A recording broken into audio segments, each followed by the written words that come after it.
Ready to ditch that tiny phone screen and supersize your Monopoly Go empire? First, you'll need an Android emulator. A popular and reliable choice is BlueStacks. Head over to BlueStacks.com and download the latest version compatible with your operating system.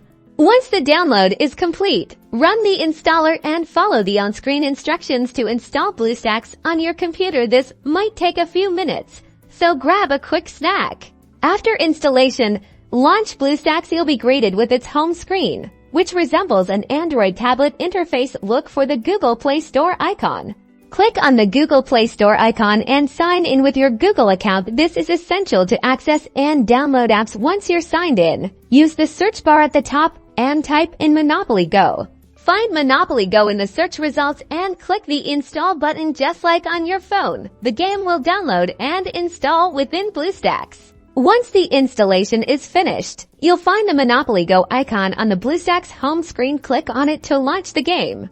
And that's it. Monopoly Go will now run on your PC, allowing you to enjoy the game on a larger screen. Use your mouse for more precise controls and even multitask more easily. Roll those dice and build your way to victory.